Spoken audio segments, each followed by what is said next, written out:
ಮಂಗಳೂರಿನ Saint Joseph engineering ಕಾಲೇಜಿನಲ್ಲಿ ಆಹ್ವಾನಿತ ಅಂತರ್ ಪಿಯುಸಿ ವಿಭಾಗದ ಪುರುಷರ ಮತ್ತು ಮಹಿಳಾ ವಿಭಾಗದಲ್ಲಿ ಥ್ರೋಬಾಲ್ ಪಂದ್ಯಾವಳಿ ಕಾಲೇಜಿನ ಮೈದಾನದಲ್ಲಿ ನಡೆಯಿತು. ನಗರದ ವಾಮಂಜೂರಿನ ಸೈಂಟ್ ಜೋಸೆಫ್ ಇಂಜಿನಿಯರಿಂಗ್ ಕಾಲೇಜಿನ ದೈಹಿಕ ಶಿಕ್ಷಣ ಕ್ರೀಡಾ ಸಲಹೆ ಸಮಿತಿ ಇಲಾಖೆ ನೇತೃತ್ವದಲ್ಲಿ ಥ್ರೋಬಾಲ್ ಪಂದ್ಯಾಟವನ್ನು ಆಯೋಜಿಸಲಾಗಿತ್ತು. ಕಾಲೇಜಿನ ಮೈದಾನದಲ್ಲಿ ನಡೆದ ಪಂದ್ಯಾಟಕ್ಕೆ ಅಂತಾರಾಷ್ಟ್ರೀಯ ಮಟ್ಟದ ಥ್ರೋಬಾಲ್ ಆಟಗಾರ ಸಂಪತ್ ಲೋಬೋ ಚಾಲನೆಯನ್ನ ನೀಡಿದರು.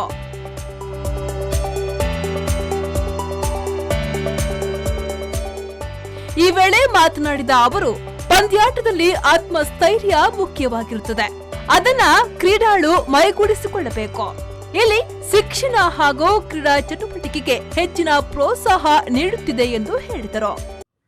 ಅದರ ಜೊತೆಗೆ ಈ ಕ್ರೀಡೆ, ಈ ಶಿಕ್ಷಣ ಮತ್ತು ಸಾಂಸ್ಕೃತಿಕ ಕಾರ್ಯಕ್ರಮಗಳಲ್ಲಿ ಬಹಳ ಉತ್ತಮವಾಗಿ ಪ್ರೋತ್ಸಾಹಿಸುವುದನ್ನು ನಾನು ಕಳೆದ 6-7 ವರ್ಷದಿಂದ ನೋಡಿ ಬಂದಿದ್ದೀನಿ. ನಾನು ಕೂಡ ಇಲ್ಲಿ 7 ವರ್ಷದಿಂದ ಥ್ರೋಬಾಲ್ ಕೋಚ್ ಆಗಿ ಇಲ್ಲಿ ಕಲಿಸ್ತಿದ್ದೀನಿ ನಾನು.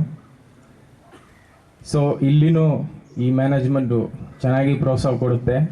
ಅದೇ ಥರ ಈ ದೈಹಿಕ ಶಿಕ್ಷೆಗೆ ಆದಂಥ ನಮ್ಮ ಮನೀಷಾ ಮೇಡಮ್ ಅವರು ತುಂಬ ಕಷ್ಟ ಇದೆ ಈ ಕೋಟ್ ಹಾಕ್ಲಿಕ್ಕೆ, ಇದೆಲ್ಲ ಎಲ್ಲರೂ ಎಷ್ಟು ಕಷ್ಟ ಇದೆ ಅಂತೇಳಿ ನಿಮಗೂ ಗೊತ್ತು.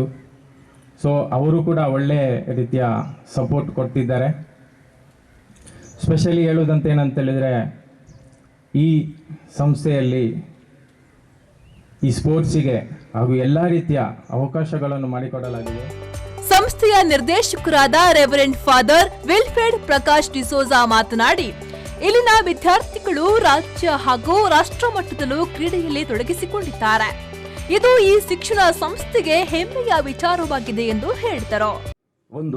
ಈ ಸಂಸ್ಥೆಯಲ್ಲಿ ಪಾಠ ಮಾತ್ರವಲ್ಲ, ಪಾಠೇತರ ಚಟುವಟಿಕೆಗಳಿಗೂ ವಿಶೇಷ ಗಮನವನ್ನು ನೀಡ್ತಾ ಇದ್ದೀವಿ. ಇಲ್ಲಿನ ವಿದ್ಯಾರ್ಥಿಗಳು ರಾಜ್ಯ ರಾಷ್ಟ್ರ ಮಟ್ಟದಲ್ಲಿ ಸ್ಪರ್ಧೆಗಳಲ್ಲಿ ಭಾಗವಹಿಸಿ ತಮ್ಮ ಸಂಸ್ಥೆಗೆ ಕೀರ್ತಿಯನ್ನು ತಂದಿರುತ್ತಾರೆ. ಈ ವೇಳೆ ಸಹಾಯಕ ನಿರ್ದೇಶಕರಾದ ರೆವರೆಂಡ್ ಫಾದರ್ ರೋಹಿತ್ ಡಿಕೋಸ್ಟಾ, ಕಾಲೇಜಿನ ಪ್ರಾಂಶುಪಾಲರಾದ ಡಾಕ್ಟರ್ ರಿಯೋ ಡಿಸೋಜಾ ಸೇರಿದಂತೆ ಇನ್ನಿತರರು ಉಪಸ್ಥಿತರಿದ್ದರು.